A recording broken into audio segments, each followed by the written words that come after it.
I was gonna Thomas. say like Cam Thomas should, if this keeps up, he should go for a different team or something. Yeah, Jacques Vaughn is dissing. Like, I don't know. Man saw the three straight 40-point games, and he's like, you know what? I don't like this guy. Yeah. He can sit on the bench for all I care.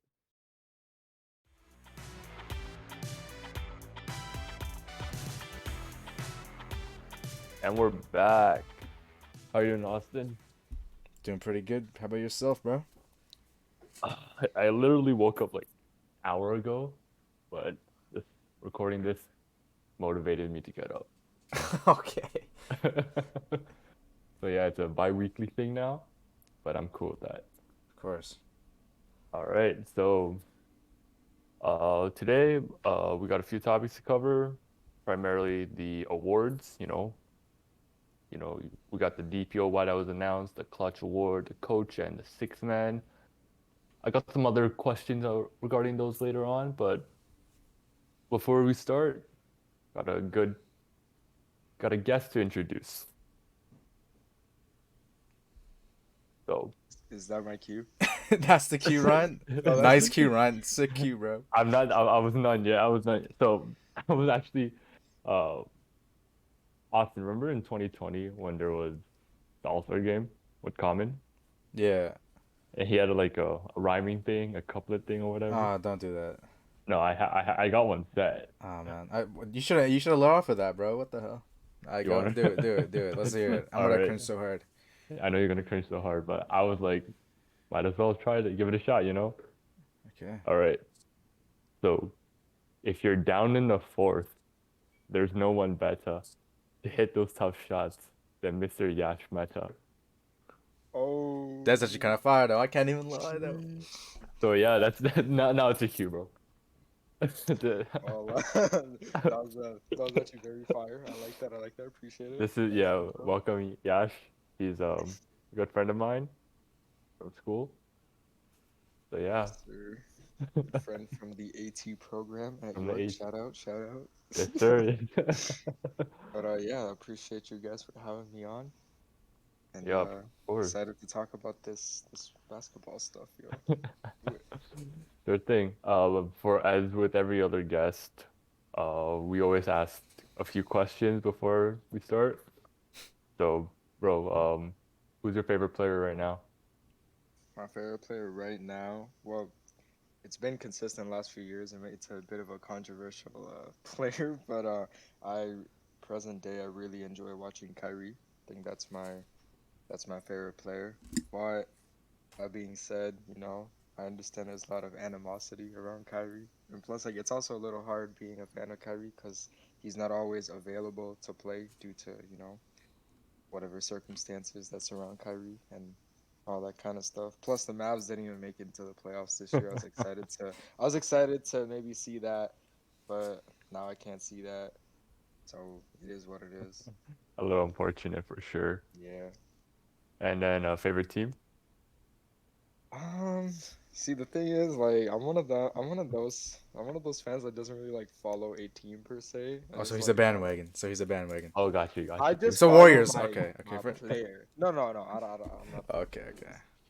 I just have like maybe like three players that I like and follow and All right, like I shoot. just root for them, but I don't really have like a team. Like for example, like I'm not like it's like how like people are fans of like LeBron, they just follow him wherever he goes. Hmm. It's kind of like that. Like if Kyrie, like whatever team Kyrie bounces between, I'm like, all right, guys, that's the team. But it's not the team. It's just Kyrie. you Fair know? enough. Fair enough. So who are the other guys then?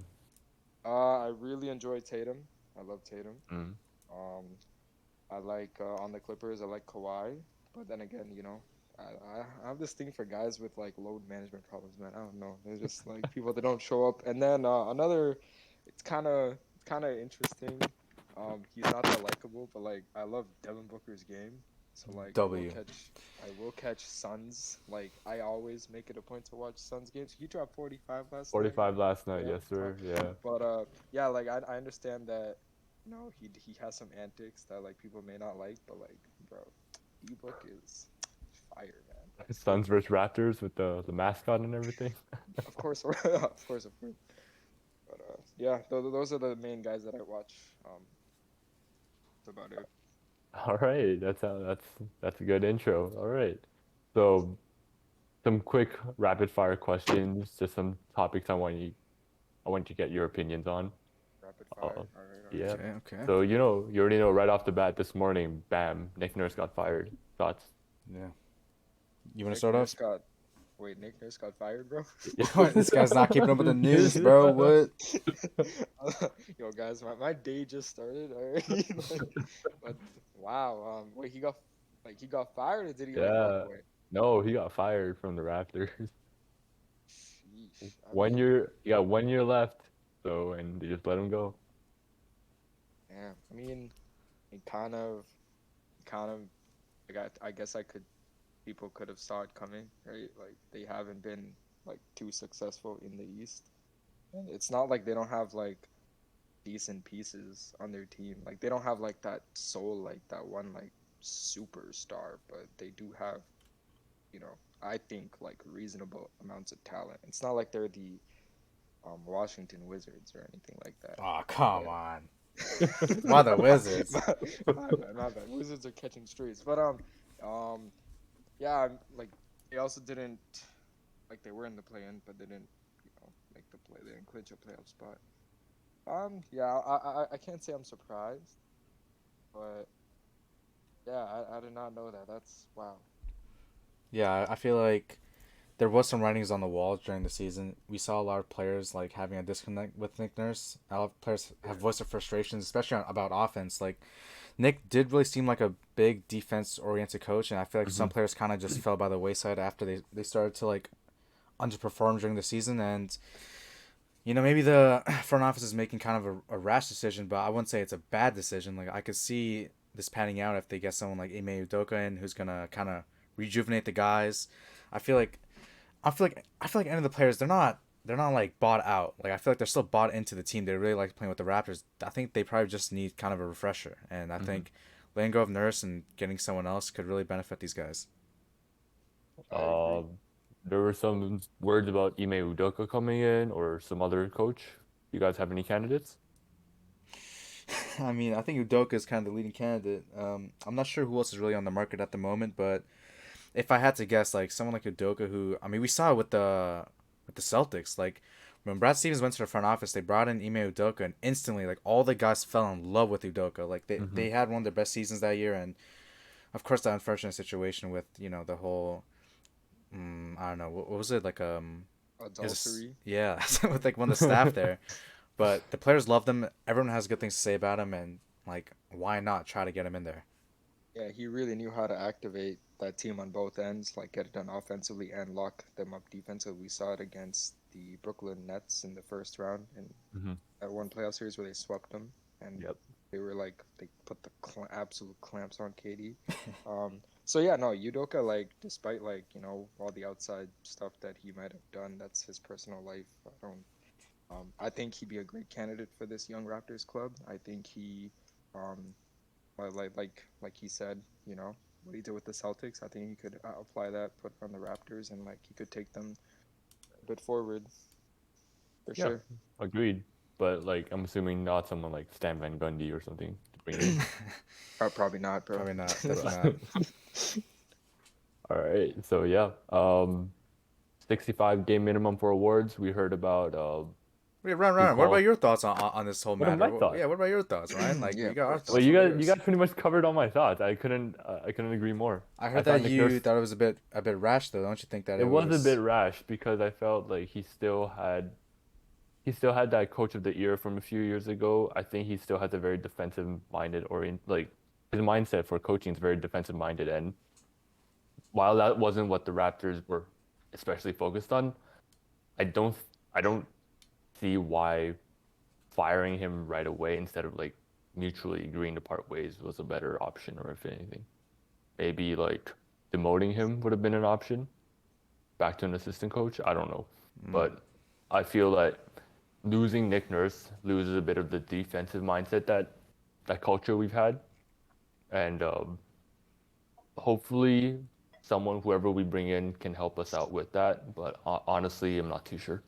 yeah, I mean, I will say though, like the Raptors guys, like just at a core, like what they are as a player, like a bunch of them are pretty defensive minded. Like Trent, OG, Siakam, like these are guys that kind of have had defense first in their careers. So I don't think I'm worried about the defense. I think we just do need a shakeup on offense.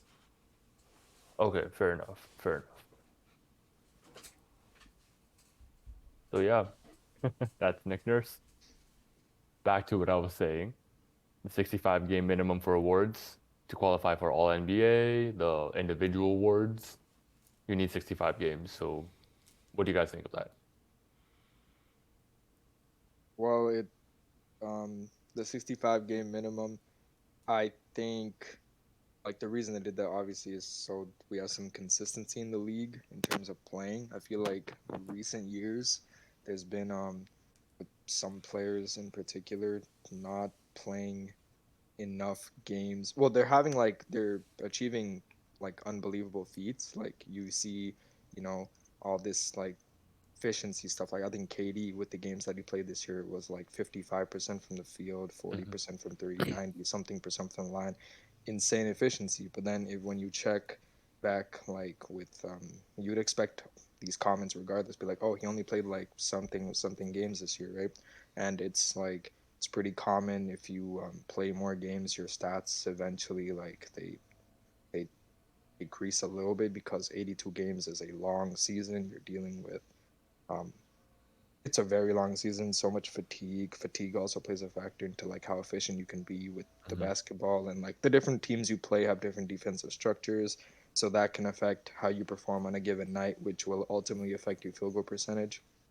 So I do kind of get the whole like, okay, you need to play like a certain amount of games to be considered for certain types of like awards and stuff. So I understand where they're coming from. I just think it's kind of sad that it's come to this point where but it's not like we can't also place all the blame on the players because like injuries are like a factor. But I also feel like injuries have been more prevalent or more like occurring Hmm. like really recently, like especially like non-traumatic injuries. Like I don't know, we're seeing them a lot more like these days where players like they end up having to take like weeks off, even like months off due to like some sort of sprain somewhere, and they lose a lot of time. And it's a shame because like we know what kind of what caliber of a player they are, and now we can't see them like they have to lose all this time because tweak something.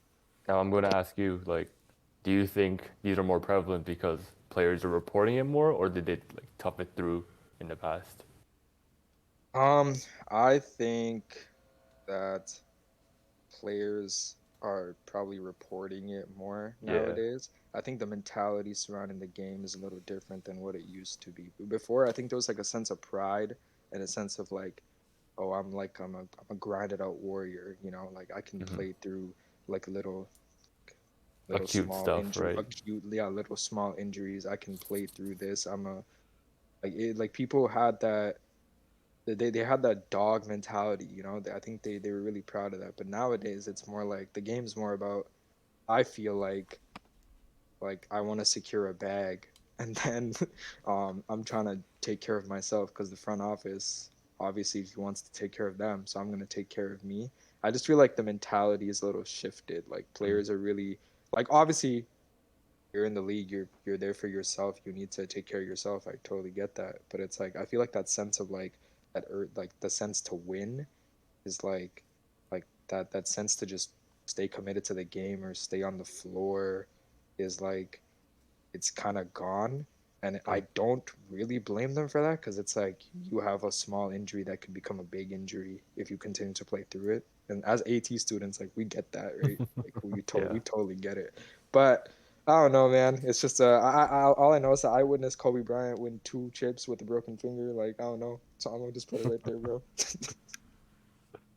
Yeah, for Awesome. sure. I Yeah. think I agree with a lot of what Yash said. I mean, the game has really changed, and I feel like players in the past, like they didn't have kind of the evidence from the past where like if you play too much you get injured. Like they were just playing basketball to play basketball. I think players now kind of understand the risks that they take, and if they do end up missing time to due to an injury and it's extended time, like they're potentially losing out on millions of dollars. That's it's kind of a risk that players probably don't want to take now, and I understand. And there's another part where even if you do play all these games, like there really is no incentive. Like Mikal Bridges is going to play 83 games this season. He did play 83 games this season, He and guess did what? play 83, yeah. He's not going to get anything different than what Kevin Durant's going to get. Like someone that plays 60 games and puts up the same stats is going to get paid the same regardless. So I feel like this kind of thing where you need to play enough games to get an award, it does help, but I feel like it sends kind of the wrong message to the players where it seems like they're going to have to force their bodies to play games like more than they can probably handle. So I think they did have good intentions with this change, but maybe they could have gone about it a better way than maybe 65, because 65 does seem like kind of a difficult threshold for a lot of players. Like a bunch of players ended up playing around 60 to 70 games, like in between that range. Like maybe if you lower it down to 60 or have kind of a thing where an injury wouldn't impact that number too much, but I don't know. I think it's a good implementation, but probably the wrong way they implemented it. I personally still think there's that the quote that the best ability is availability, but I completely get where you guys are coming from in terms of needing to look after your body and ensuring no chronic or long-term effects happen. But at the end of the day, this is your job. I think that if you want to get the recognition for what you've been doing, you need to stay at it all the time and like at least that minimum number of games. That's just how I think of it. But obviously, there's pros and cons to each side of the argument. Yeah. No, I totally agree with what you're saying. Like, there's so many different elements to consider. Because on the flip side of um, the whole 65 game thing, you could have players that are totally healthy that look at that like, oh, I only have to play 65 games this year. Bet I'm not gonna even go for the 82 because they simply don't need to, right? And these guys are Like being paid millions of dollars. millions of dollars, and like there are fans that come from all over the world to see their favorite players play. And if you have I'm not saying all of them, but I know that there's at least a few players in the association that are like, oh, like I if I don't need to play these games, like why would I, right? Hmm. And I think it's just kind of sad that it's come down to that because I miss the days where like majority of NBA players had that passion to like, oh, I want to make it a point to play all 82 games this season, and it's because it's like yeah the playoffs are like what matter the most, but it's like the regular season is that many games for a reason, right? I think it'd be nice if your players would play throughout the course of a season, but I also understand like health wise, like if they want to conserve themselves, like if they don't want to, it's just a lot of stuff. Like there's Yeah. player perspective, fan perspective.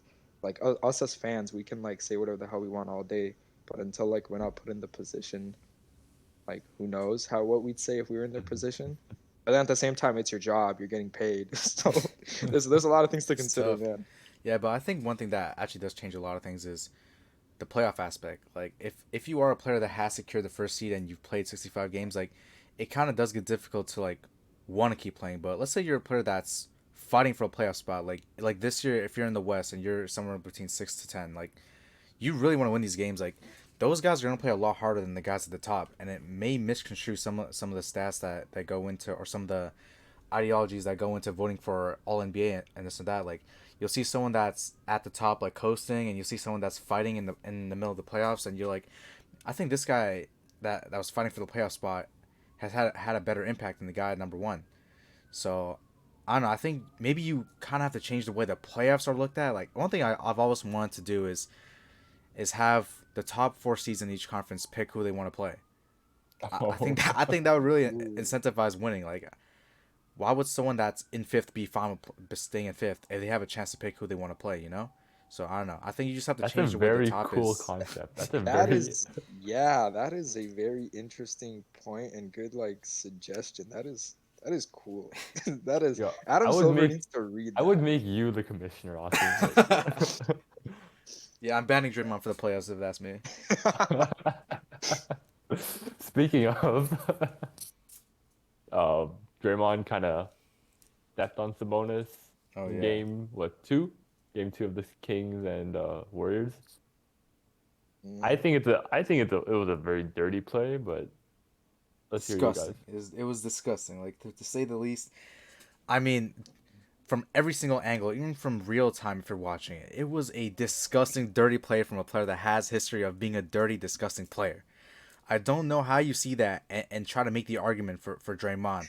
People say, "Oh, he was holding onto his leg, play stupid games, win stupid prizes." Are you serious? He fell down and he's trying to grab his face. He's barely putting any pressure on Draymond's ankle. You can see as Draymond lifts up his leg, there's no pressure on his leg, and he brings that leg up and absolutely clobbers Sabonis in the ribs. I mean, it was a disgusting, dirty play. I don't know how Draymond thinks that he was in the right in that situation. And I think suspension is perfectly valid for that. I mean, I don't have a separate take. Like I saw it, I like if you have your leg grabbed, there are other ways you could respond, even instinctually. Like there are other options. There are 100 other things you could have done. This man deliberately just decided to stomp on his chest and then like use the energy to like jump off of his chest. This man didn't just stomp on him, he jumped Yeah, off he of him. jumped Bro, off. You know what I mean? he went to Like, Sky Zone or like on yeah, Yeah. it's so that's disgusting. But then at the same time, like Sabonis, I didn't see the angles you guys saw. Like I do want to believe that he was just trying to grab his face. But then before he went down, he was grabbing Clay's jersey. So in my opinion, both these guys are idiots, but Draymond is the worst. But I think both are. No, I think Draymond's the absolute worst.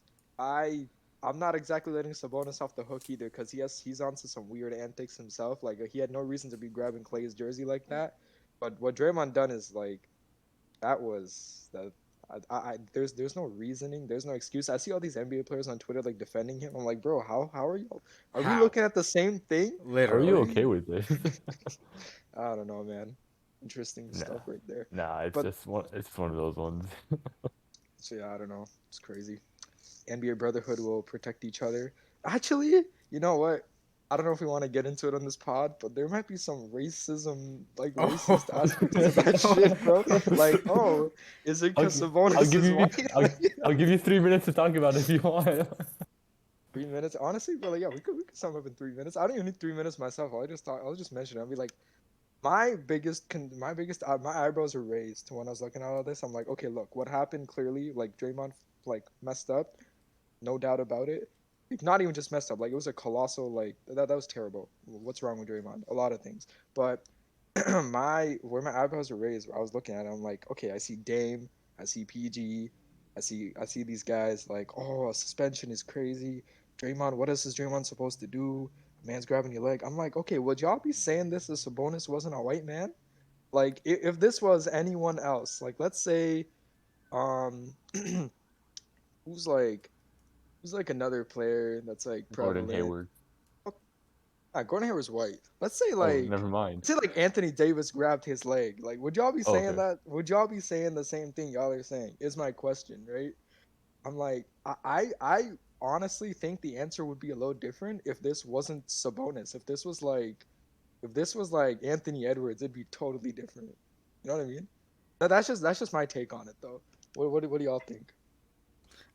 I can't lie. I think there is some merit to that. I mean, even online, like people were just dogging on Sabonis. Like it was absolutely his fault, giving no blame to Draymond. And part of that maybe could be race, but another part could just be like people don't know who Sabonis is, and people know who Draymond is. People love Draymond. Like I don't know why. Like maybe that is the case, but it's crazy to me. I was looking at the same comments, and I'm just confused to myself. Like I know damn well if this is Grayson Allen doing that, they're like it is completely different. If Grayson Allen's going down and stomping on somebody, they're gonna absolutely rip him to shreds. So I think you may have a point in that. I can't even lie. I think it also comes down to popularity. Mm, Draymond is a much more, in terms of like what he's done in the past and what team he is on, right? Draymond is on the Warriors. He's in California. Obviously, Sacramento's also in California, but no one really talks about Sacramento like that. So Sabonis came from Indiana, well, even Oklahoma before then. So small, small town. Well, not small town, but like small markets. So when you're when you're hitting on when something like that happens to you, you got the bigger crowd, you got all the bigger names supporting you. So it's no, even if you're in the wrong there, you got more supporters because you're more popular. That's the And best I way think to that's messed up. I think that's a shame. Like they don't look at the play as a play. They look at it as the let's see player. who is making the plays. You know, it's more of that. So I think it's a shame that's how things have turned out. But it is what it is. You know, it's 2023. I mean, that's what's gonna happen. But I think a lot of players are just kind of just giving Draymond a free pass for trying to like break someone's ribs. You know, I think it's a shame.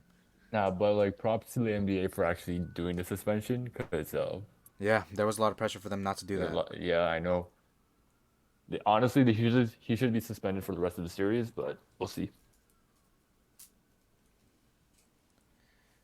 I feel like suspending him for the rest of the series would be just bad for NBA business. I don't know, man. Adam Silver as a businessman needs to make those decisions. I I don't know. agree. But I think you need to give them a lesson though. I think you need to give the league a lesson. You I can't be feel like doing his this. biggest lesson is honestly, if the Warriors don't make it far, I see like the Warriors letting go of Draymond this offseason, bro, for all his antics. Like I feel like that would be the biggest lesson. But then again, we all know Draymond wants to join forces with LeBron anyway, so like I don't know. He might just take them But, the vet minimum to sign him with the Lakers. You Low don't you key, can see yeah. that. yeah. Bro, first he's telling KD to fuck off. Then you got Jordan Poole getting punched. Now he's like beefing with other people from other teams. So I don't know. It's Draymond. Messed up. Draymond. All right. Speaking of Draymond, like he was a very defensive oriented player. Let's go into the awards real quick, because that's the main topic I wanted to discuss today with you all. Of course, of course. Yeah. So, oh, one thing. This season they kind of changed up the names. Like there's no more DPOY of the year trophy. It's like called the what Hakeem Olajuwon trophy now. What do you guys think of that? I Like, am not calling it that. I'm sorry. I It's think it's hard to keep track of the different names. Like I'd rather just have it like kudos to the players they're named after. I have all the respect for that, but I'm not calling it that. Like defensive player of the year is It's defensive player of always the year. been DPOY award, exactly. right? Like, Yeah, that's what I'm saying. Like I understand. Like imagine walking around and be like, hey man, I'm walking with the Larry O'Brien trophy. Like everyone knows the championship trophy, but be like, yo, I want a chip. It's my chip. You know what I mean? I mean, like Or- in some cases, it's like the Kobe Bryant All-Star, All-Star MVP award. Like, I'm fine with that though. Yeah, it's cool. I mean, I'm a diehard Kobe fan. I love Kobe to death, but like I'm just gonna call it the All Star Game MVP. You Yeah, know what I mean? it's yeah, exactly. It's nice to pay homage, but at the end of the day, we're gonna call it the MVP, the DPOY, this and that. Like we're not gonna call it by the Maurice Cheeks Award, you know. Yeah, Bro, that's just didn't me it, though. didn't the awards change like appearances too? I think so. Yeah, that's a real I kind shame. of don't. I like the old ones, the ones where they had like the MVP was just a guy doing like a run or something. I like that one, but I don't know why they changed it up. I don't know why they changed it up either. I think it looks a lot worse. It is what it is. Yeah, It's the ridiculous. Anyways, MVP is yeah. like what the Michael Jordan Trophy. Michael Jordan trophy, yeah. Mhm. Should have been like what? The Taco Fall Award or something. I don't Taco Fall Award. What if you hate Michael Jordan and you win that award? Like, I'm just know. curious. You would probably like donate it to like Value Village You or just don't something. I take don't it. You just give it to the second guy. It's like you know what? I didn't want to be the MVP anymore, bro. I don't even want to be the MVP, bro. know. Didn't Jamarant do that last year with his most improved? Oh no, he just didn't deserve it. It was supposed to be Desmond Bain.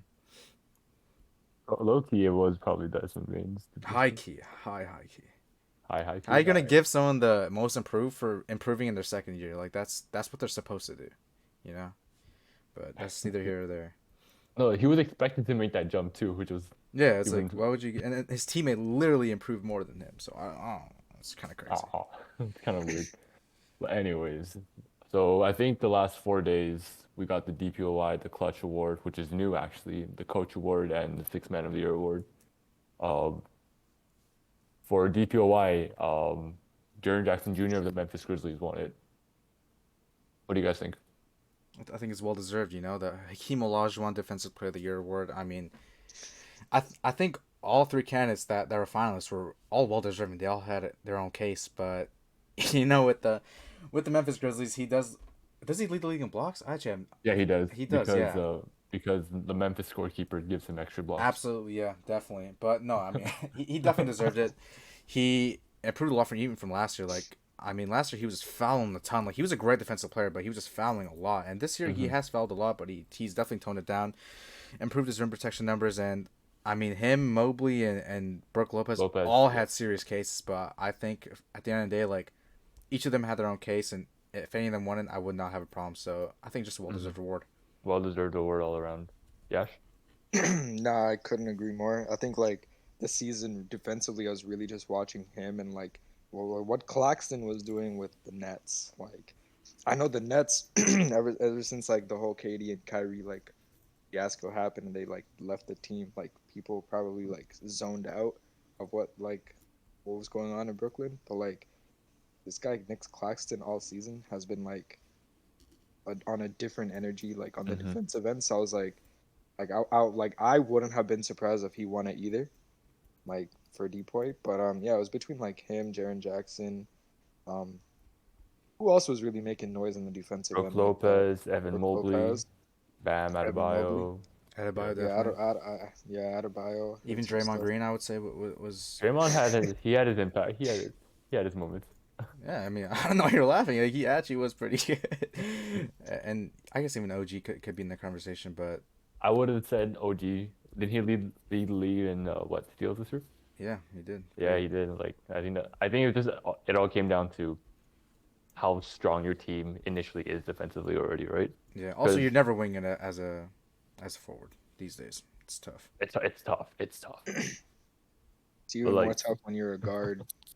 Oh I mean, yeah. Marcus Smart did it last year, so Yeah, but Yeah, but he didn't deserve it though. Come on, let's be the honest. last time a guard, I think the last Gary time a guard Gary won was Payton, Gary Payton in like yeah, '96 or something like that. You know what I mean? It is a rarity for a guard to win a it defensive. But is. then again, Uh, like what he said is right. Like I think there were other deserving candidates, but good for right. Marcus Smart, man. Yeah, good Good for for him. him. Good Good for him. for Good for him. him. Clutch award, the West Trophy. We had De'Aaron Fox winning it.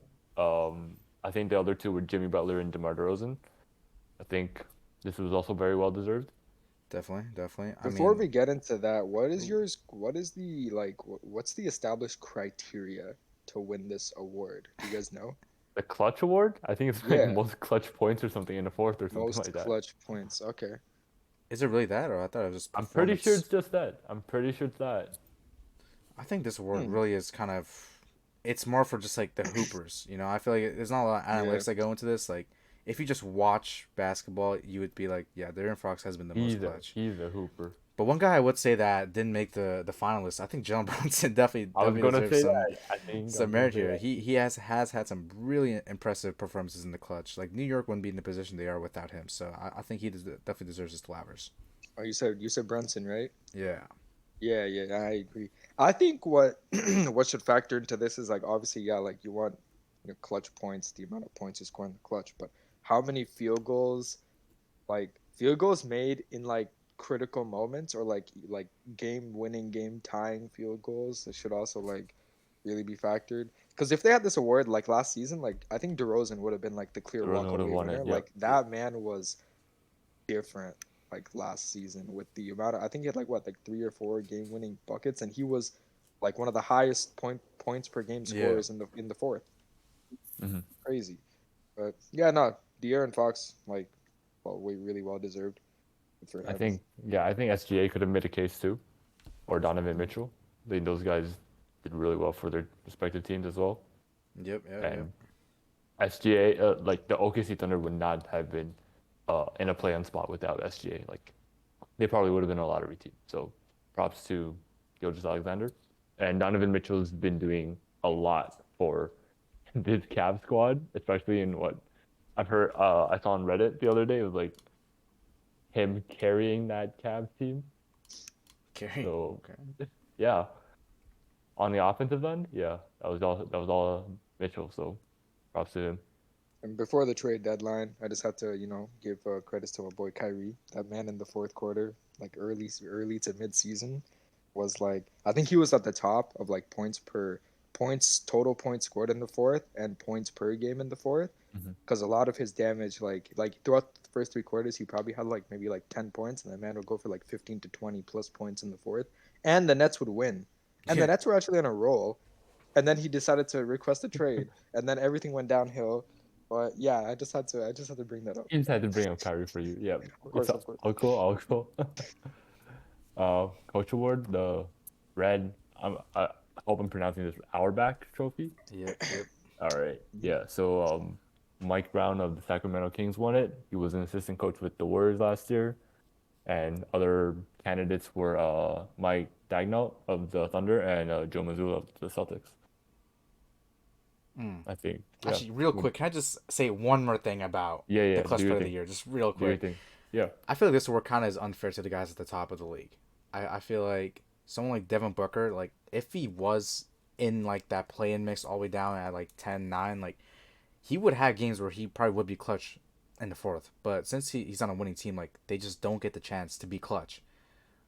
Like this award, I Like the think just entire tailor, team. yeah, like this award is tailored towards players that are near like the middle of the pack, which is kind of iffy. Like because the teams at the top, they're not winning their games by one or two. Like they're usually winning the games by a decent amount, so they don't even get a chance to be clutch. But I think that's just one thing I just want to point out about the award. Hmm. That's That's a a fair fair word. point. That's a fair point. Yeah. Definitely. But yeah, coach of the year, I think it's well deserved. Like I think since the start of the year, we've seen the Kings stay up top there at top 30 for a long, long time. And I mean, who else would we give it to? First year coach for the Kings absolutely changes their whole culture when he comes in. Like Fox, the bonus, like they kind of have been having this history of being just kind of middling players, you know, see like floor raisers, like not really winning players, and all of a sudden, boom, like this team is third in the West, like one, like probably the toughest conference in the NBA. Like, how could you not give your flowers to someone that's bringing the Kings out of all teams to a top 30 seed in the West? Definitely, man. I think what Coach Brown did for Sacramento, he went from what 17 years of playoff drought to being up 2-1 against the Warriors right now. So props, props to him. And it's not even that like he won Coach of the Year. I think he's the first unanimous Coach of the Year. I think like Oh, someone could like really? fact check me on that. But I I think think I think this I man think it won was, unanimous. yeah. Yeah, and it's his second Coach of the Year award because the first one he won was like in Cleveland in like '09 with LeBron With LeBron. on the squad. Yeah, Wow, with I didn't LeBron know on the that. squad. That's interesting. Yeah, he's been like he's been around. You know, he's had like ups and downs in his career, but like this story with the Kings bringing them back to the playoffs after like a 17-year or something drought of not even making it to the playoffs, like it's really well deserving, and you can only be like happy for him and the Kings. Like Sacramento's like they're not like an un they're not like an annoying team that you don't want to root for. You know, like you genuinely like me personally, I'm happy for the Kings, Right. Hmm. like in the position they're in. Happy from Coach Yeah. Brown. Um, yeah, we'll see what they do with the Warriors, man. Like they have like that. I mean, they won. The Warriors won last night, but plenty of basketball to be played. So Definitely, definitely. I think Missoula deserves some credit too. Ime Udoka going out after 1 year and oh, taking the reins for the yeah, Celtics. Yeah, stepping up. Even though there was an established culture, like as a new head coach, you got a lot to deal with, right? You got a lot to figure out. So I think props to him as well. But because definitely, it's not just the established culture, right? It's yeah, like even Imo Udoka like set like a foundation, then he left. But like sometimes what a lot of players, if they have like strong relationships with their coach, or they just they love might the not want to take on the new coaches. exactly. Right, They might right. be like, oh, who the hell is this guy? I'm not really trying to deal with this. And then like a culture shift can happen in like 2 seconds because the presence of like someone important is now gone. But like credit to whatever's going on in the Celtics organization that didn't happen because these guys are still like they're still Back in, dominating. they're still one of the top teams in the East. So yeah, Yeah. and that is the coach. Any more comments? Yeah, I think I gotta give props to Taylor Jenkins. I feel like Taylor Jenkins, he was a finalist last year, not this year, but he bring the Grizzlies to second place in the West. I mean, he's been a really good coach ever since he's come in. Like, I don't know where he came from. I feel like he's one of these coaches that came out of nowhere and just took the reins from the Grizzlies. And I mean, that first year where they were pretty much fighting for the lottery pick with John Morant down there. All of a sudden, they were second place, and didn't they beat the Warriors that 1 year in the play-in? I For the mean, play-in, yeah, for the play-in they did, yeah. yeah, like props to Taylor Jenkins for sure. I want to give him his flowers for sure. Deserved, deserved. Any more? That's about all I have to say for the All coach. right, all right. And then the one that was presented, I think, last night, the sixth man of the year, the John Havlicek Trophy. Okay. God, Malcolm Brogdon. Honestly, I think it should have been named the Jamal Crawford Trophy, but what do I know? What do The we Yeah, know? Malcolm Brog. the Jamal Crawford or the Lou Will Trophy, either or Look, would have been I good. think Jamal Crawford's the OG six man. Because when I think of six man, that's what I think of. I think of him. But Mm. Six man like Lou Will, bro. What you mean? Malcolm Brogdon of the Celtics won it last night. So I think that was well deserved as well. Honestly, the media's been doing a good job so far. But yeah, thoughts? Like no thoughts, right? Just like No silent. thoughts? No, Okay. I think just the pickup of Malcolm Brogdon himself was like very important for the Celtics. Like I knew come from Indiana, he was a 20-10 player before the injuries, and for them to get him and him being content being a backup on the team, like it's insane. And I mean, I think it makes sense that he won it. Like he was very efficient in the minutes that he got, even though there were some turbulences with just having Derek White in the lineup as well. Like he could have been a candidate as well. Like he was having a really good year, and I don't know, just props to him and Quickly for sure. They were definitely the finalists for that award, and yeah, I think it's well deserved. Mm. Yash? Yeah, don't really have much anything different to say. To be honest, like the sixth man is like, it's one of them awards, especially like I don't know this year, I haven't really. I feel like me personally, I haven't been paying too much attention to like what people off the bench per se have been Mm-hmm. doing. So it's like I can't even form like too strong of an opinion or endorse anyone like Yep. that. So Right. I'm gonna just trust the NBA media like with what they're doing. I'm like, hey man, yeah, like go for Brogdon. Seems solid, you know. But you know who has premise or like could be a really good six man or even a starter, but like they don't give him enough minutes for some reason. You guys like notice Cam Thomas Cam on Thomas, the Of the come Mets? on, on the Nets. Like I don't know come why on. that man doesn't get minutes. Like not even bench minutes. Like I don't know what DNPs, just DNPs for I him. don't get it. Like he's Yeah, a they must hate bucket. him. They must hate him or something. I don't know. But like yeah, like I thought of him, but then I'm like, this man hasn't even been playing. So it's like, you know, it's tough out here. Yeah, I For feel. sure. I, Yeah. oh, yeah, sorry, what were your thoughts, Ryan? Sorry, I was gonna No, talk I about was Cam I was gonna Thomas. say like Cam Thomas should, if this keeps up, he should go for a different team or something.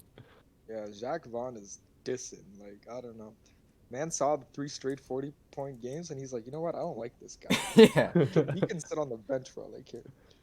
yeah. I think it's a. Uh, I think the whole organization that has been a joke, to be honest. Like ever since they got KD, I mean, people like to blame KD and Kyrie for that like the Nets downfall, but like, can you really blame the players to a point where KD wants to leave, Kyrie wants to leave, Harden wants to leave, Dragic had things to say, even people on the team had things to say. I mean, bro, that team must have some really bad things going on behind closed doors.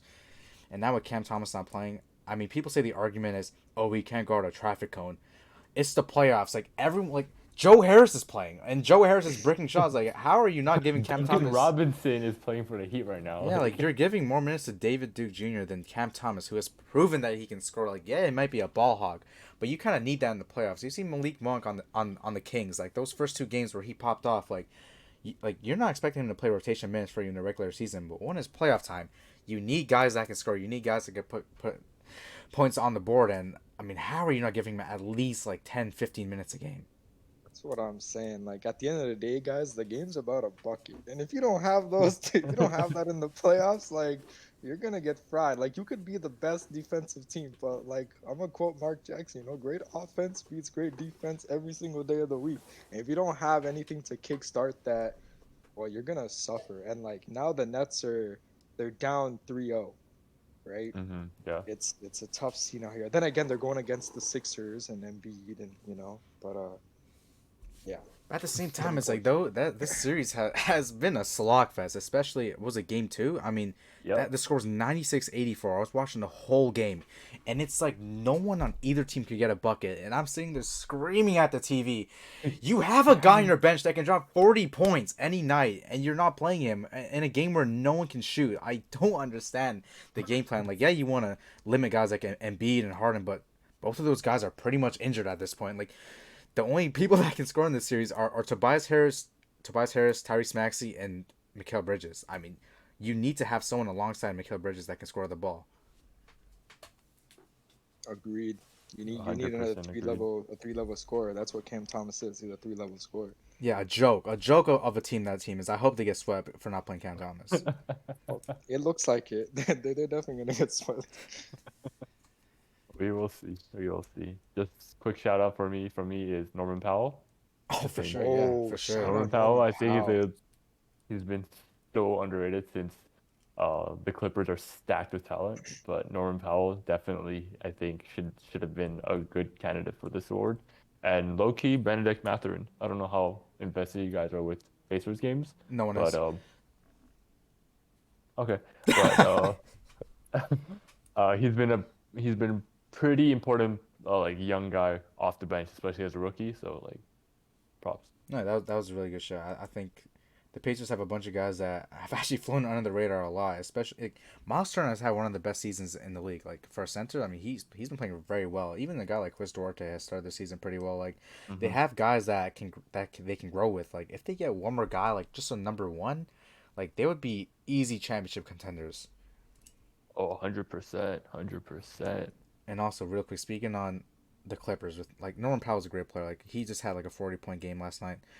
But what are they doing by not playing Robert Covington? I don't understand. Like you have this guy on the bench that can defend the five, and you're Yeah, playing Nick Batum more minutes than him. Like Nick Batum is having a shocking series, a horrendous series. Can't hit a shot to save his life, and you have but someone he's like just Covington on Ty the Lue's still bench. playing him. I don't understand. You have to give Covington the look here. Like it's the playoffs. Like, I know coaches like to play the guys that they trust, but when it comes push to shove, like you need to play the guys that are going to perform, and you never know who's going to perform. Like we've seen a guy like Torrey Craig step up in the playoffs. You've seen guys like I can't even name another player who's like on the Grizzlies. Xavier Tillman step up in the playoffs. Like you need to trust the guys that come off the bench sometimes, and if you're not giving a guy like Covington minutes, it's a joke. I feel like. Yeah, 100% agreed. Yeah, yeah. It's. I also feel like the reason this might happen is because, like, from our perspective, we're like, it's common sense. You have a guy on the bench that can give you what you need. Why aren't you playing him?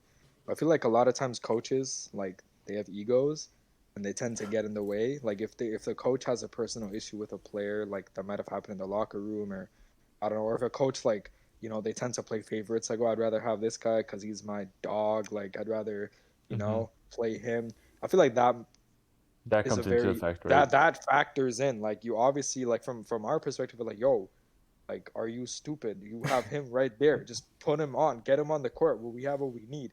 But then you have from the coach. The coach is like, I can't diss my boy like that, or like, oh, like, screw that guy. Like, he was telling me like I had no drip last night, bro. Like, nah, bro. Um, so I feel like I don't know. I feel like coach egos tend to get in the way of a lot of like decisions. Like this Mhm. whole Cam Thomas thing, I guarantee you, because Cam's a great player.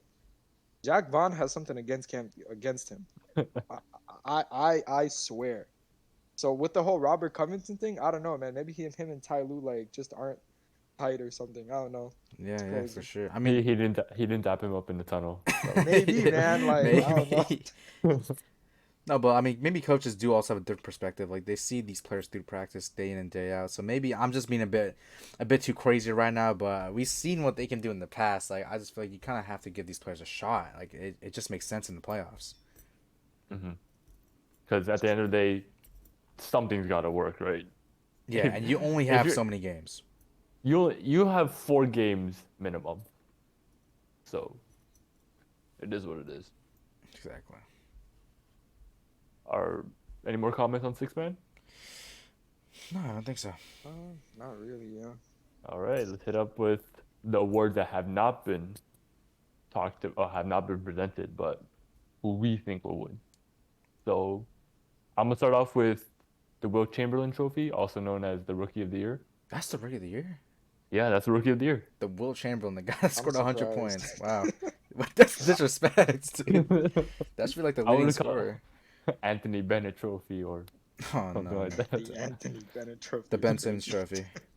Simmons Trophy. You should have That won it twice. You should that'd have be won it iconic. twice, but Should have, should have. all right.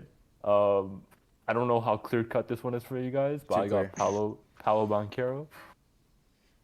Yeah, I think I'm pretty sure it's like it was almost unanimous with a bunch of the voters. Except one guy voted for Someone Walker put Walker Kessler. Kessler, yeah. It was Yeah, this the guy from Salt Lake City's. yeah. Like what a coincidence. I mean, what I a know, coincidence. crazy. But Paulo Banquero, I think he is the almost unanimous ROI. So yeah. Anyone else for you guys? I mean, Yeah, I yeah. think pretty much just the course of the season. Oh, my bad. Oh no, you can go. You can go. You can go. I was just gonna go on a long tangent, but you can go in. No, no, I was just gonna say like I think throughout the course of the season, I think like the competition was mainly between like him, like Paulo Banquero or Banchero, however you say his name, and then um Benedict Mathurin. But I don't know how that like throughout the like near the end of the season, I don't know if that like race changed or like obviously like Paulo was on top, but like I don't know if anyone else like kind of took Benedict's spot like in the race. Oh, Walker Kessler and Jalen Williams. yeah, I think that Yeah. this race Word, is eh? actually really interesting. I mean, I have not kept up with the Magic as much this year. I mean, I feel like a lot of people probably haven't. I didn't. But Paulo started off very, very strong, and I think he kind of tailed off near the end of the season. Like he was shooting horrendous from the 3 point line after like the All Star break or something. It was horrendous, and I think this is like kind of the argument that happened with LaMelo Ball and Anthony Edwards, where LaMelo had a really strong first half of the season, but kind of tailed off near the end, while Anthony Edwards kind of was struggling during the start, but then really came on in the end. And at the end, they gave it to LaMelo for having the first half strong of the season. But I think J Dub on the Oklahoma City Thunder, Jay Williams. I mean, he has had a disgusting second half of the season. Like the Thunder made the play in because of Shea, Giddy, and him. Like those are the three primary Mhm. guys on the offense, and you're trusting a rookie to drop 20+ points per game almost every night. I mean, it was really impressive what was going on with him. Even on defensive end, he's strong, he's smart. I mean, I think he really had a strong argument for defensive player of the year, not defensive player of the year, for rookie of the year. And on the other side, Walker Kessler also really came on near the end. I mean, he had a case for defensive player of the year. I mean, he was blocking shots left and right, rebounding the ball. I mean, he was basically Gobert 2.0. So I think the race was a lot closer than I think people would assume it would be. I think Mhm. Banchero still kind of edges them out for having such a strong first half of the season. But J Dub and Kessler are definitely like really strong candidates for Rookie of the Year. And honestly, I wouldn't even be mad if either of those guys won the award either. Agreed. Agreed. I think my strongest picks would have come down to Kessler and Williams. Sorry, Banchero and Kessler. Obviously, Williams is a huge factor for the Thunder's like their record and the way they played this entire season. But at the end of the day, he still had two other guys with him, and I think from here on out, he's just going to improve and get better. For Kessler, he had huge shoes to fill in with Gobert's departure. So props to him for being able to cover some of those areas up and do his best as a rookie, as a first year guy. And Yeah. Banchero kind of just 20 points a game as a rookie. I think the media kind of saw that and was just like, that's him. Right. So those are just my thoughts. Yeah, I think Kessler also has been a really, really good clutch player this year too. I mean, his performance down the stretch in like big games, you've seen it time in and time out. Kessler is a dog, and I mean, I don't want to go too crazy, but next year Kessler might be better than Gobert. I think he just has so much to offer. Kessler does, and I'm really impressed with the Utah Jazz roster. Is that a hot take? Kessler being better than Gobert? I mean, have you seen Gobert? This guy's kind of a bum, dude. I don't know. Yeah, I'm not gonna lie, like I just have all this I just have a bunch of bias against Gobert, so like I can't even speak factually. Like this guy's just it's like he said, man, he's a bum, bro. But yeah, He's a French bum. So he's a baguette. No, but I'll he's a give baguette, Gobert bro. the benefit of that. Like, I'm not a Gobert hater, okay? Like, even though I just call him a bum, like, You used to love Gobert no, I back in think high I school. think In Gobert high is a school, good you loved player. Gobert. Yeah, I In think high he's a school, you good loved player. Gobert. Yeah. He's a Yeah. good player. Like, he does provide value on defense, but in certain matchups, he just gets absolutely run off the court. Like him against Jokic is great and all. You would think the matchup is great, but you put him in a pick and roll, he is cooked. He just doesn't know what to do. I mean, all of last game, Denver and Minnesota, it's just pick and roll with Jokic as the ball handler and Gobert just in no man's land. Gobert does not know what to do. He just stands in the middle of the paint. Someone just cuts behind him, alley oop. And if you try to contest Gobert, like he will jump. Gobert will jump. Like it's Hmm. crazy. I think Gobert just as has kind of fallen from grace. Like he was such a impactful defender in Utah, but I think he just kind of failed to improve. He just seems like the same old player. Like hasn't learned to move his feet. Hasn't learned. I mean, he has great hands, great legs, but man, he just gets exposed in the playoffs, and I think it sucks to see. But maybe that's just who Gobert is. It's been a trend for years. It'll be hard to see any more difference from him moving forward, but we'll see. Yeah, So rookie of the year, we got Paolo Banchero. yeah, probably Yeah, seems like All the right, safe moving pick. the on. obvious choices. Most improved. I think this is the one that I had a lot of trouble with coming up. So, what do you guys have? Actually, let's hear who you got though. If you had trouble, I don't hear you Yeah. got. I think I think Laurie Markin is gonna win it, but I personally would have went with Jalen Brunson. Hmm. I think it was a three-man race for me as well. I think it was Yeah, Markkinen, Markkinen Brunson, and and SGA. Shea. Yeah. But I think Markkinen is going to win it as well, but I would have probably gone with Shea. I think Shea jumping from kind of like a good stats, bad team guy to being one of the top five players in the league this year is Mm. just one of the most insane jumps. Like the jump from being kind of a borderline all star to an all star is impressive, like Brunson was, but the jump from all star to MVP First candidate is star. arguably even harder of a jump. So I don't know. I think I would give it to Shea for just carrying their team and being one of the most efficient players in the league. I mean, he literally cooked everybody. Hmm. Everybody that regarded him, he would just be cooking. I think that's one of the hardest things to do, especially as someone that's as lanky and small as he is. Like we gave Trey Young kind of the same props for being such an impactful player with the size that he is. I think Shea just has mastered his body control and footwork, and for him to be a top five MVP candidate, I think I would probably give it to him, but I think Marcus is probably gonna win it. Yash. I had Shea for that exact reason. Like, how do you like? Some people may be like they might disagree, be like, "Oh, he was an all star and he's an all star again." What do you mean? But it's like he said, it's you go from like, oh, okay, yeah, he made the all star team to like, oh, he's all NBA first team. You know what I mean? Hmm. Like that's like if you're all NBA first team, you're that's essentially stating like, hey, you're one of the top five players in the game, essentially, and like you're looked at as an MVP candidate. That's really impressive to me. Like to be able to make that leap in like one off season. Um, Granted, yeah, the Thunder didn't exactly they didn't exactly make the playoffs, but like you know what I mean. Like Yeah, it's for sure. individually, it's a pretty good like it's pretty. At least they made the play in, right? Hmm. Like there's only so much you can do. Like it's a team sport. Only so much you can do as an individual. But like individually, he like really. I don't know, man. That man Stepped up. just he stepped up. He did what he could with the talent that he had, and yeah, Shea made some good leaps. But like honorable mention, like you can you're like be like um the dude in Utah.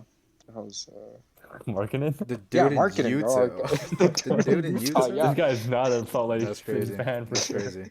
Dude in bro. Utah. Yeah, marketing, yeah, like that is like that makes a lot of sense. Like why you'd want to give it to marketing. But I those are think, the two. yeah, I think the media is going to favor Markkinen just because he went from a bench guy in Cleveland to their number one option. Yeah, Like, but I think I told you guys like I think Jalen Brunson is like super deserving because he went from like a finals Western Conference Finals team in Dallas last year to a New York team that was out of the playoff picture, and now they're what the fifth seed. What?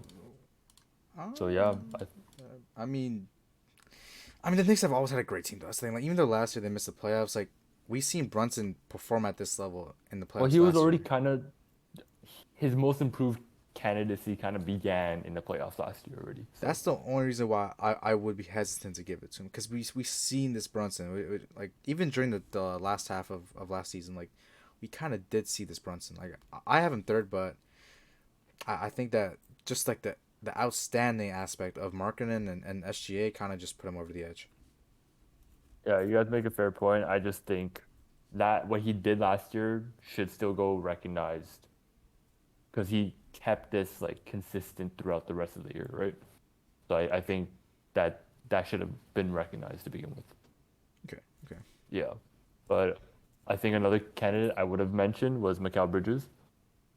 Oh, for This sure. guy went from what yeah. 13 points a game in Phoenix to what 20 plus, 20, Oh, 22, 23 in Brooklyn. So like, and like he kept them afloat for the playoff picture. So props to this yeah. guy. His whole usage like persona changed. Like in Brooklyn, he was like a 3 and D catch me on the wing player, and now he's like I'm a cook in the half court offense as your primary like your number one option Hmm. in Brooklyn. Like seeing him take over games like that, like yeah, they'll definitely see him getting some sort of consideration there for sure. But I think this award is really based on like a season to season thing, not like a mid season. Has it been given like based on mid season changes? Don't think it I has. think I think they just compare like what you were last season to what you did this season. I think that's like I think that's the criteria. Which is a Yeah, little unfortunate. You have all these spurts, these like improvements that happen at the most randomest times. So yeah, I think that's a little downfall about this award. But overall, I enjoy listening to this award to see so many people like so many athletes get the recognition they deserve, the hard work they put in.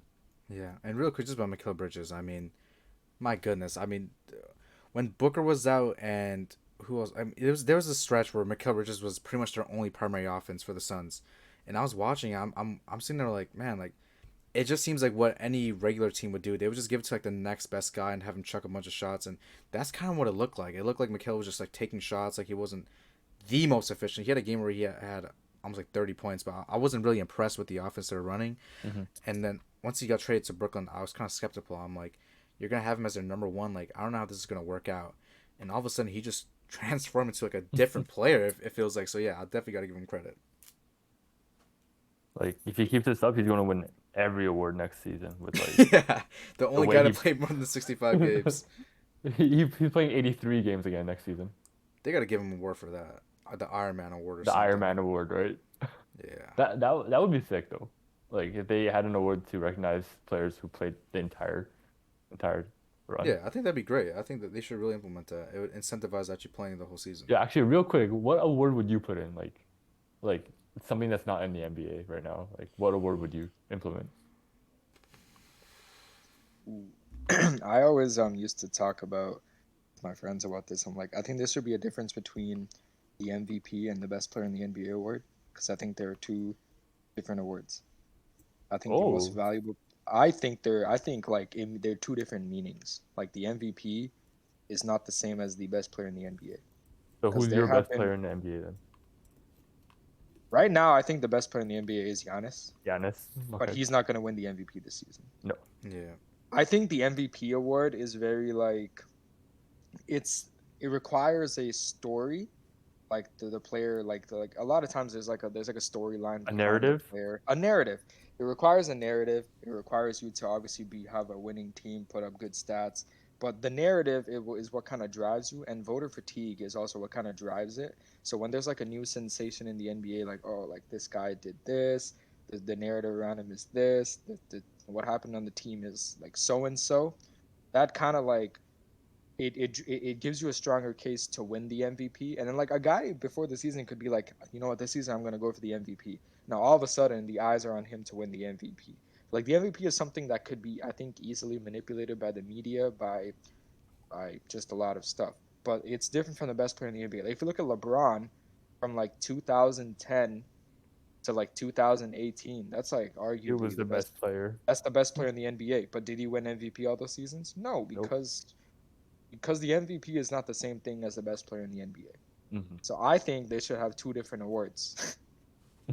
Like a guy could, but then again, like the same shit I applied to last where like you may have voter fatigue, which is why maybe instead of like for the best player in the NBA, instead of letting media vote for it, you should have like the NBA The players players vote vote? for it. Yeah, Yeah. the players should vote who the best player in the NBA is. Now, yeah, you're gonna have some like people that vote for themselves, and I don't know, but I maybe not an award, but I do feel like the MVP is not the same as the best player in the NBA Mm. for sure. 100% agree.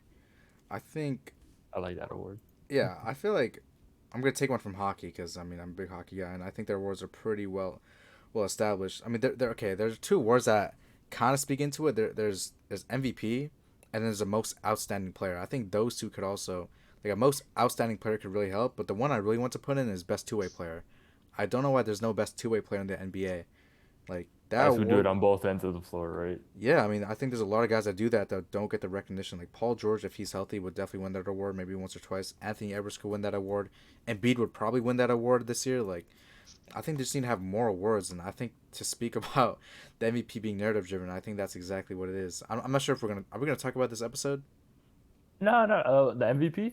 Oh yeah, we can touch on it real quick if we want to, but honestly, I think that requires a whole episode on its own if you guys want to discuss later. Yeah, because I just feel like that, like how I mean how you said that it was narrative driven. Like that, I think that's what's gonna have Embiid winning the MVP. Like he may not be the greatest player this year. Like he's dominant for sure, but just him not winning it the last 2 years and him feeling like he has a chip on his shoulder, like I think they're just gonna kind of give him this pity award. Like okay, you've been complaining about it, whining for it. Like you always say you want it. Like let's just give it to you. I think that's what's gonna happen this year, which it sucks, but I mean, it is what it is. It is very narrative driven.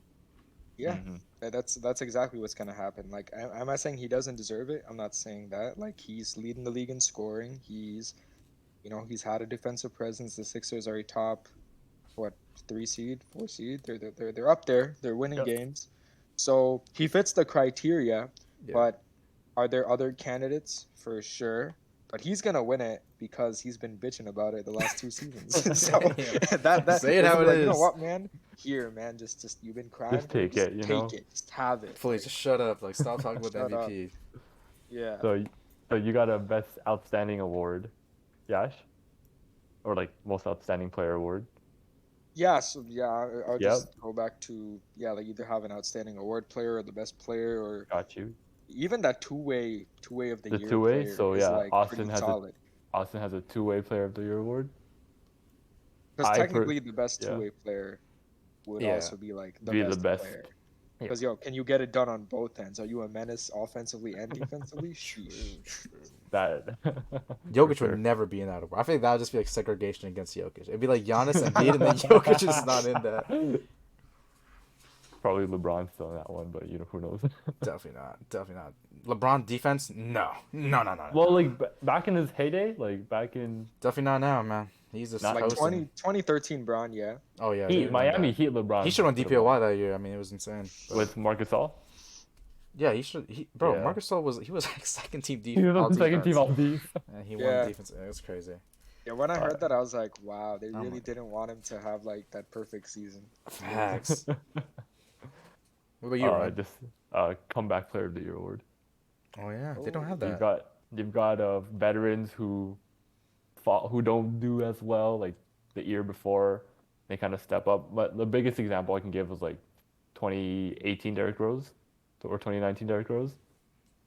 He was kind of bad throughout that stretch from Cleveland to Minnesota, but he kind of like stepped up to 18 points a game off the bench. I think Yeah, he made a big comeback that year. So even Derrick that Rose, one Detroit Pistons Blake Griffin year, definitely yeah, would have won that. exactly. Yeah. When he came back from that knee surgery, Yeah, and yeah, led I that team think, 25 points a game. Yeah, and he dragged them to the playoffs. Like, I think the comeback player of the year award should be recognized for So sure. who would win this year? Or who do you think? Who do I think? It's Hmm. tough to ask right now, but I mean, It anyone off is. the top It's of a the tough head? question to ask because, like, I think Dame. Dame? I don't know about Dame. Dame didn't play last year, didn't he? Or I thought he was that did. the year? He did. He did. He did. I was thinking of like the year before then because I remember he had ab surgery. Maybe Clay You Thompson. know who I Clay can kind think of was of? consistent the entire year though. Oh yeah, it's true. You know who comes to mind for me though? Who? You take DeMar post those San Antonio Spurs years, and like when he's back in Versus Chicago. Chicago. Oh yeah, because his stats went up like crazy. Because like he learned a thing or two in San Antonio about like, I don't know, like how to like be more of a Playmaking. playmaking facilitator, how to like just be smart on offense, and then he brings that back with his bag that's already so deep in Chicago. Bro, he had like, I think he averaged like 27, 28 points per game. Like in San Antonio, he was averaging like 19 or something like that because he was like his assist numbers were like super high, field goal Yeah. percentage was super high, and then he brings that back. Like his field goal shooting for a man that's like mainly reliant on like middies and pump fakes and spins, fadeaways, Mhm. really good efficiency, but also like so consistent with it. Like he last year or the year before that, like if there was a comeback player, it'd probably be him.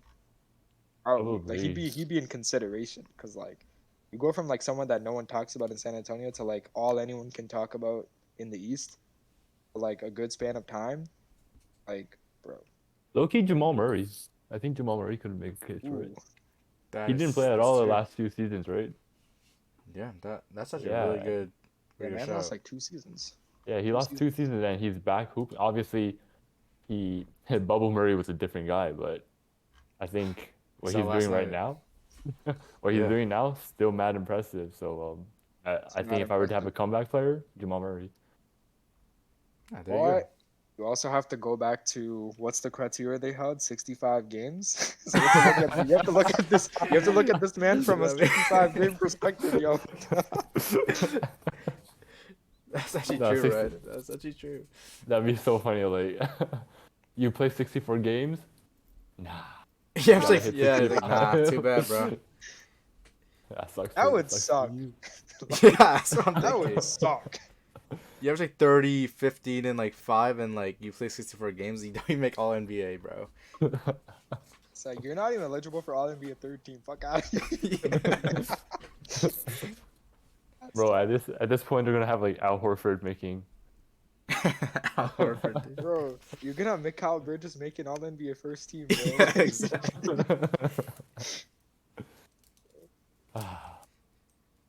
Yeah, do you guys want to talk about MVP in a bit, or That's a spicy topic. I mean, I think we all have the same kind of. Let's just talk about it. Why not? Let's just talk about it. let's talk about it? I bet. What do you guys got? How about you, Ryan? How about you start this out? You're the host, you know? Yeah. I think because of the voter fatigue and everything, Joel Embiid. Okay. I think he definitely, quote unquote, deserves it because of him being able to drag the Sixers, or not drag, kind of like be their main vocal point throughout the entire season. And I think he's actually played more than 60 games. I think he played like 66 games this year. Yep. 66. 66, so he made the cut. Yeah, barely. Yeah, Lucky barely made the. Embiid, bro. But yeah, I think Embiid's probably going to get it this year. Someone I probably would have considered as well though, Domantas Sabonis. Ooh, For that's a the tough think one. MVP. I think he deserves some recognition. Obviously, guys like Giannis and Tatum, they're going to be in the conversation as well, SGA. But I think Sabonis, even though as much credit is due to Mike Brown, you still need the players to execute said vision, right? And Yeah. Sabonis, while De'Aaron Fox is probably the guy you think of when you think Sacramento, when you think the Kings, but when I think of who is their most important player, I think it's Domantas Sabonis. But I feel like Sabonis, like he would definitely have a good case, but him having Fox beside him, just like it sucks. Like when you have two, like, I guess number one options, I guess you could say for those guys, like it's tough to give one of those guys the MVP. It really is Mm-hmm. tough. That's why I feel like LeBron and AD, like it would just be really hard for one of those guys to win it. Yeah. Even though AD was playing like an MVP before injuries happened. Exactly. And LeBron was in the conversation the year I think Harden won it, or was it? He was. He should have won it that year, honestly, but it is what it is. I think it's 65 games maybe. And the whole key of the 65 games. What about you guys? I think I had a 3-man race. Like at the end of the day, like yeah, I have guys that I consider like SGA, but dude, who's gonna win it? It's Jokic and beat Giannis. It's been like this for the past 3 years. I feel like It is. Yeah, yeah. I think Jokic probably deserves it, but I mean again, narrative driven. Like it's him having a three times MVP. It's just not gonna happen. Like that company like is supposed to be reserved for like the greats. Like even Michael Jordan hasn't done that. It's too difficult to win three back to back to back. I feel like he just doesn't have a chance to get it. It really is flawed. But he did lead his team to the first seed in the West. Like, I'm not going to take anything away from him. I Almost mean, average a triple that's your pick double. to win. That's your pick to win Championship, the, yeah. the championship. Yeah. Yeah. So Oh, you got the Nuggets winning the championship. I mean, did you see him last night? God damn, dude. I mean, no one can stop that. Sheesh. I'm playing. I mean, that's just how I feel. But Giannis obviously led his team to the best record in the league. Played a lot of his games without Middleton as well. It was him and Drew Holiday holding it down, and mhm. Brook Lopez. I think he's probably second this year. Like in my opinion, but narrative wise, he's gonna be third. And then just circling back, it's Embiid. Embiid's probably gonna win it. Yep. Coming out from last year, he played really really well last year. 68 games last year, 66 this year. He stayed healthy. Hasn't shot the three ball as well, but I mean he did lead Philly to a top 10 defense in the league, top near the top in rebounding stats this year. So I mean, narrative wise, it makes sense, and he does have the case, so it's gonna be Embiid. Yeah, same thing. Narrative wise, it's him. He top three seed. He's leading the league in scoring. He's gonna win it. But if I were to like give the MVP based solely on like what I think the MVP award means, I would probably give it to Jokic because of you take okay if you I feel like of all the candidates you have Giannis, you have Embiid, you You have take Jokic away from the Jokic. Nuggets. You take Jokic off that Nugget team. Is that Nugget They're team? Where is they're that Nugget barely team? a playoff team. They're They're barely a barely a playoff playoff team. team, right? I feel like Yeah. you take the others off their team, they're still gonna make the Some playoffs noise. Yeah. in some ways. Like think Jokic is in a stacked Western Conference. I don't think it's a debate that the West is severely more stacked than the Eastern conferences this season. Like I don't think it's No, like it's more. not a debate. It's not a debate. It's not a debate. So if you look at what he did, he brought his team to the number one seed in a really heavy, like all-star studded Western Conference. And yeah, his stats may not like Jokic. Like a lot of the analytics people love Jokic, and it's like I'm not an analytics guy, but like I just look at it like face value. You take that man off that team, like as nice as Jamal Murray is not a Batman. That man's he's a Robin. He's not gonna carry a team for you. He's gonna be like Kyrie was for LeBron during those championship runs. Kyrie's not gonna lead that team on his own. He got LeBron's back, but LeBron's carrying. He's doing the heavy lifting, right? Yeah, he's the horse rider, the bus driver, whatever the hell you call it. Horse rider. Horse So rider. so if I take Giannis off that team, there's in that Eastern Conference, they're still securing a 7-8 spot. You know what I mean? If I took Embiid off that team, they still have Maxey, still have Harden. I still believe they'd make the playoffs because Harden is still like I know he didn't make the All-Star game this year, but like he still has like he hasn't fallen off completely. You know, like he's like Harden's He's leading an the league assist in leader. assists. Yeah, He's an he's assist assist. leader. He's a very dynamic guard. He can play point. He can play shooting. He'll do what you want him to do.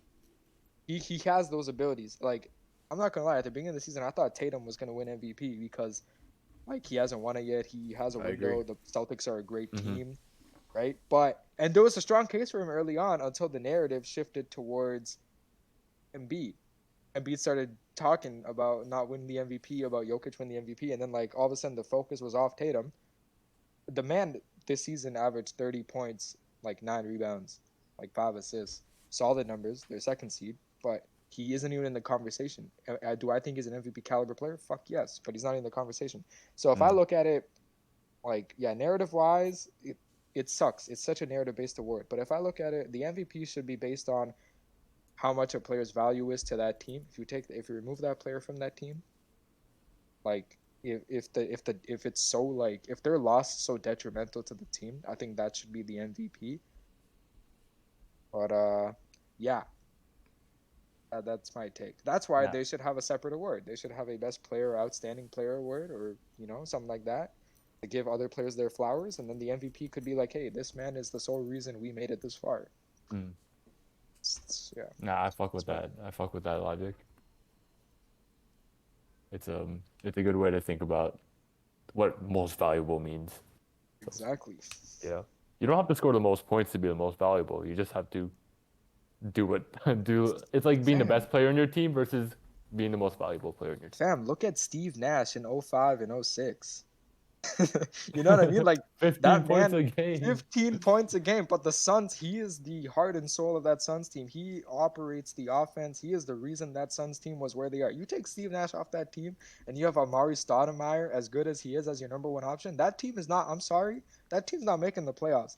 And this guy got them to the second seed both Mm. seasons. And like everyone's like saying like, oh, you know, like you had players like Kobe, LeBron, Shaq. Yeah, stat wise, they dominated. They're clearly better players than Steve Nash. Steve Nash can't lick their boots, but Steve Nash was the most valuable player on a very good team in a stacked Western Conference. That is the definition of MVP. Mm. Agreed. I respect that. I like that definition. Awesome. Yeah. Wait, wait, what about me? I stated my case. Like, oh, I mean, But like, any thoughts? Any thoughts about yeah, the? Okay. no, I think what makes Jokic like such a crazy player is that year after year, like people keep pointing out his flaws. Like they keep trying to poke at his flaws. Like he can't play defense. He doesn't score as much. He's all this and that. Like people like to dog on Jokic, and Jokic comes in year after year, averaging the same numbers, leading his team to the top of the conference year after year. Even though people say he has so many flaws, like I think that's what makes Jokic's case even more crazy. Like a guy like Embiid and Giannis, you would say like they're complete players, like they're dominant on both ends, this and that. Jokic is doing this while like people keep pointing out his flaws. I think Jokic just gets hated so much by the media, especially this year, and he's still just the same guy, game in, game out. Mm.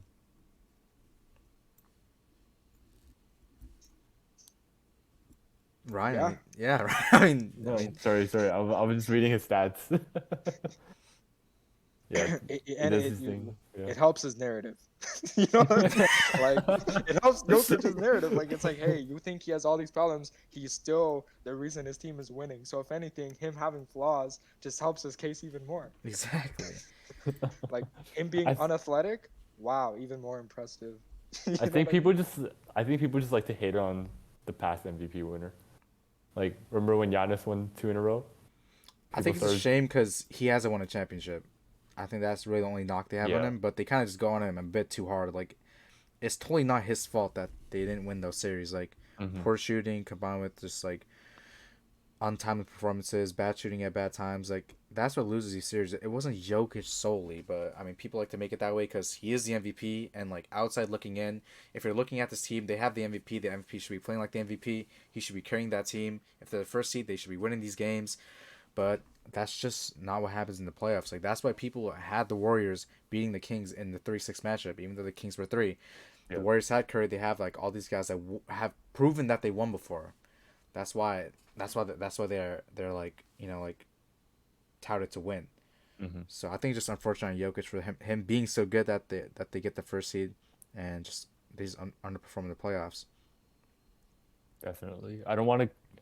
We're having a good conversation here. I don't want to cut anything, but just real quick, would you include regular season and postseason awards together or separately? Like, obviously, right now it's separate, but would you consider merging the two to I determine? would not, because if there's a guy outside the playoffs that, like, I've got that misses the playoffs, like SGA, like his case for all NBA first team or second team, whatever, is so clear.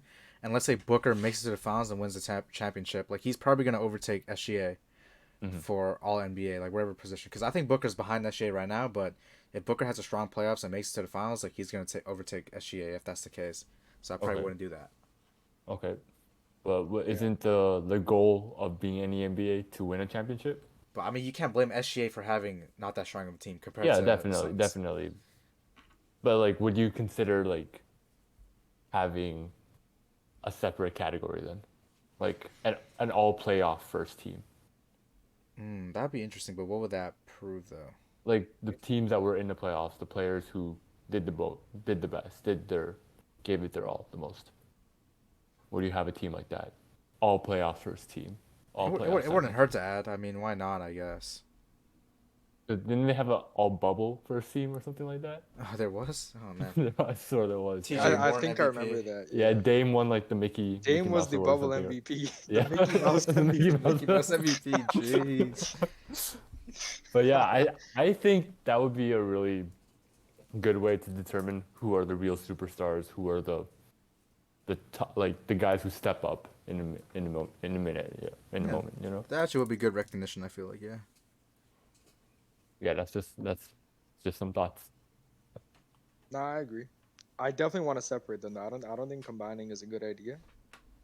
But having them separate, like regular season awards are regular season awards, playoff awards are playoff awards. Um, yeah, that's the better way. I mean, like, even it's not even just the superstars. Like anyone that steps up in the playoffs could be considered. Like if you look at like if Kawhi stays out and Norman Powell keeps balling like this, like Norman Powell could just fuck around and make like an off playoff team. I'll Just play off first team.